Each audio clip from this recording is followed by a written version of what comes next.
प्रधानमंत्री डॉक्टर मनमोहन सिंह ने आज मुंबई हवाई अड्डे के एक नए टर्मिनल का उद्घाटन किया।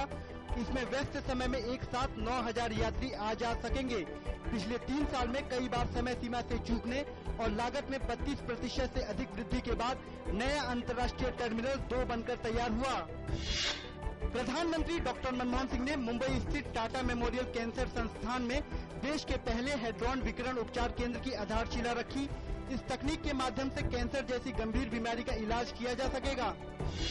प्रधानमंत्री डॉक्टर मनमोहन सिंह ने कहा कि हैड्रॉन विकिरण थेरेपी एक नई तकनीक है और इस तकनीक से हर साल करीब 1500 लोगों को फायदा होगा। भारत ने अमेरिकी दूतावास को देवयानी खोबरागड़े के समकक्ष एक अधिकारी को वापस लिए जाने को कहा।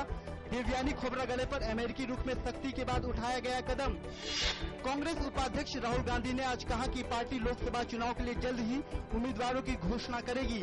उन्होंने कहा कि हम टिकट बंटवारे को लेकर एक नई प्रक्रिया का पालन कर रहे हैं, जिसमें लोगों की आवाज प्रतिबिंबित होगी। कांग्रेस कोर ग्रुप की आज नई दिल्ली में बैठक हुई। बैठक में आगामी लोकसभा चुनाव की रणनीति के साथ संसद के आगामी सत्र में भ्रष्टाचार के खात्मे से जुड़े लंबित विधेयकों को पास कराने पर चर्चा हुई। भारतीय जनता पार्टी के संसदीय बोर्ड की भी आज नई दिल्ली में बैठक हुई। इसमें पार्टी के सभी वरिष्ठ नेता मौजूद थे। बैठक में आगामी लोकसभा चुनाव की रणनीति पर चर्चा की गई। गृह मंत्री सुशील कुमार शिंदे ने कहा कि हमारे पास सूचना है कि दाऊद इब्राहिम पाकिस्तान में है।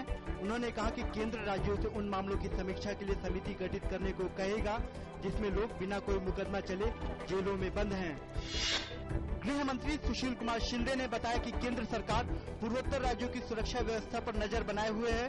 उन्होंने कहा कि पूर्वोत्तर राज्यों की सुरक्षा के लिए जो भी सहायता की जरूरत होगी केंद्र सरकार मुहैया कराएगी। अरविंद केजरीवाल ने आम आदमी पार्टी का राष्ट्रीय सदस्यता अभियान शुरू किया।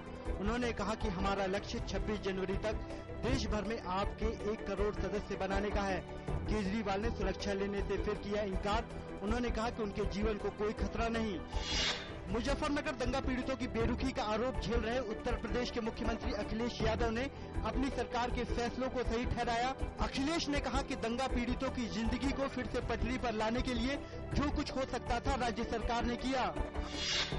भारत का व्यापार घाटा 1 वर्ष पूर्व के 17.59 बिलियन अमेरिकी डॉलर की तुलना में दिसंबर में घटकर 10.14 बिलियन अमेरिकी डॉलर पर पहुंचा। भारत के निर्यात व्यापार में वृद्धि दर्ज की गई और यह 3.49% की बढ़त के साथ 26.35 बिलियन अमेरिकी डॉलर पर पहुंच गया। दिल्ली उच्च न्यायालय ने नर्सरी दाखिले पर निजी स्कूलों द्वारा दायर की गई याचिका खारिज की। अदालत ने कहा कि उपराज्यपाल के आदेश के बाद जो दिशा निर्देश जारी किए गए हैं उसी के आधार पर निजी स्कूलों को नर्सरी में दाखिले करने होंगे।